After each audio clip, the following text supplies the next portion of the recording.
Pernah nggak sih kalian kepikiran gimana ya caranya suatu perusahaan kecil dan milik pribadi bisa tiba-tiba masuk ke bursa efek dan sahamnya dibeli sama banyak orang?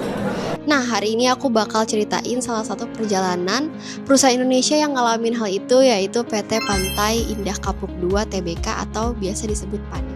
Nah, pada awalnya PANI itu bukan pengembang properti seperti sekarang. Tahun 2001, perusahaan ini berdiri dengan nama PT Pratama Abadi Nusa Industri. Nah, fokus bisnisnya ini adalah manufaktur kemasan kaleng untuk makanan dan minuman. Sifatnya masih kecil dan bersifat pribadi, yang dimana itu masih dikelola oleh pemilik pribadinya juga.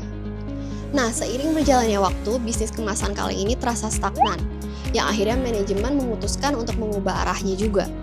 Nah, nama perusahaannya juga ikut berubah dari PT Pratama Abadi Nusa Industri menjadi PT Pantai Indah Kapuk II Tbk atau PIK II. Nah, perubahan ini dilakukan untuk menyesuaikan fokus baru perusahaan yang mulai mengembangkan kawasan Pantai Indah Kapuk II atau PIK II ini. Untuk bisa menjadi perusahaan yang terbuka dan bisa menjual saham ke publik, prosesnya itu panjang. Perusahaan harus menyiapkan laporan keuangan yang diaudit, mengadakan rapat memegang saham untuk mendapatkan persetujuan, dan juga menunjuk underwriter atau penjamin emisi. Setelah itu, semua dokumen akan diajukan ke Otoritas Jasa Keuangan dan Bursa Efek Indonesia sebagai bukti transparansi dan kelayakan go public. Setelah melewati semua tahap itu, PANI resmi tercatat di Bursa Efek Indonesia pada tanggal 18 September 2018. Saat IPO, PANI menawarkan 300 juta saham dengan harga 250 perak per saham. Dan sejak hari itu, sahamnya bisa dibeli oleh masyarakat luas dan statusnya menjadi publik. Akhirnya, setelah 3 tahun go public, tepatnya pada tahun 2021, PANI ini menarik perhatian besar. Saham pengendalinya diambil alih oleh PT Multi Arta Pratama atau yang biasa kita dengar dengan sebutan MAP.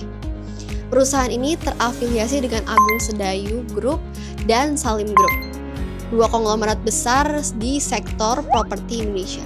Nah, setelah akuisisi itu, bisnis PANI berubah besar-besaran. Perusahaan ini mulai fokus pada pengembangan kawasan PIK II sebagai proyek properti berskala nasional.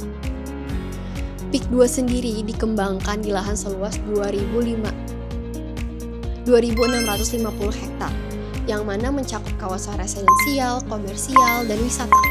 Proyek ini menjadi salah satu kawasan modern terbesar di Indonesia. Pasca akuisisi, kinerja dan valuasi saham PANI meningkat tajam karena kepercayaan investor terhadap potensi jangka panjang proyek ini. Perjalanan PANI membuktikan bahwa inovasi dan keberanian untuk berubah bisa membawa perusahaan yang tadinya kecil menjadi ke level yang lebih tinggi. Dari pabrik kaleng sederhana menjadi pengembang kawasan yang modern. Dari perusahaan privat bisa jadi perusahaan yang TBK. Semua dimulai dari keputusan untuk terbuka, transparan, dan berpikir jangka panjang. Aku Naila, perwakilan dari kelompok yang bersama Miranda, Alia, Bella, Aura, dan Zahra ucapkan terima kasih.